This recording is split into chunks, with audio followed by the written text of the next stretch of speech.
Regrettably, we have the abortion president in Joe Biden. Every day, there's going to be an example of how outrageously abortion-oriented this administration is. Hey everyone, I'm Jessica Kramer with MRC-TV. Today we're here in Washington, D.C. at what is supposed to be the annual March for Life. This year it was canceled due to COVID, but there are still pro-life leaders making their presence known outside the Supreme Court. I think a lot of pro-lifers feel like they kind of have air out of their sails because the march was canceled this year. And with the Biden administration undoing a lot of what Trump's done, where's the hope that we can find in this movement right now? Well, number one, our hope is in the Lord.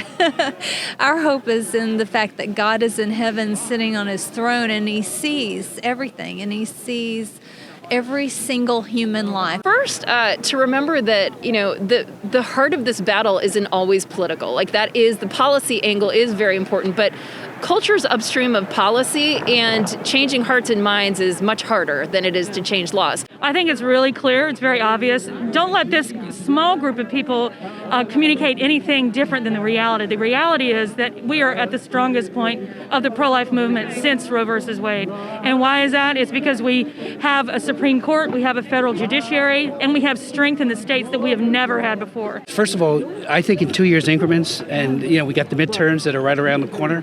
So we've got to double down and work like we've never before to grow the House and the Senate in terms of Republican pro-lifers. We are going to work very diligently at Concerned Women for America to preserve the Hyde Amendment. In 1976, a congressman from Illinois passed an amendment, this is of course post-Roe, in order to say that no taxpayer funding, no tax dollars could pay for abortion in this country. And he saved 2 million babies because of that. 58% of Americans are not favorable of rescinding the Hyde Amendment, which the Biden administration is doing. So in these ways, we've made gains. So all this law that's coming up through the courts to the Supreme Court holds the first promise in decades that we could actually overturn Roe and start to see the voice of the people in the law make itself into the law, and then we're actually saving human lives. We can't go back.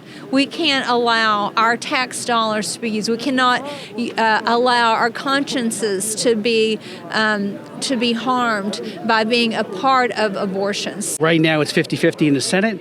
We're down a few in the House.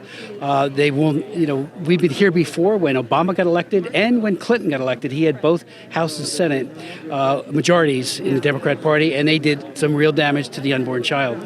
But we came back, and that's what we got to do. We're going to try to do everything we can humanly possibly do to protect the unborn child and their mothers from the violence of abortion during these 2 years. The real work is being done in the states, but one thing that is happening right here in D.C. is that there will be a constant, as in yesterday, a reminder of what this administration is. Their administration that would force every single one of us and everybody in the country to pay for abortion practice in other countries. So look at some of the gains that we've made in changing hearts and minds. So the truth of the matter is that 77% of Americans don't want their taxpayer funds going, their tax dollars going for abortions overseas.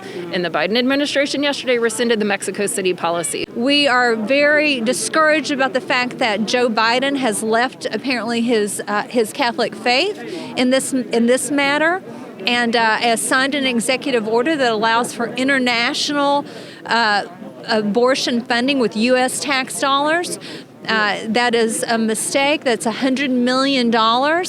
Regrettably, we have the abortion president in Joe Biden, who is already doing some very, very tragic things that puts children that will end up causing those lives to be lost. Every day, there's going to be an example of how outrageously abortion-oriented this administration is.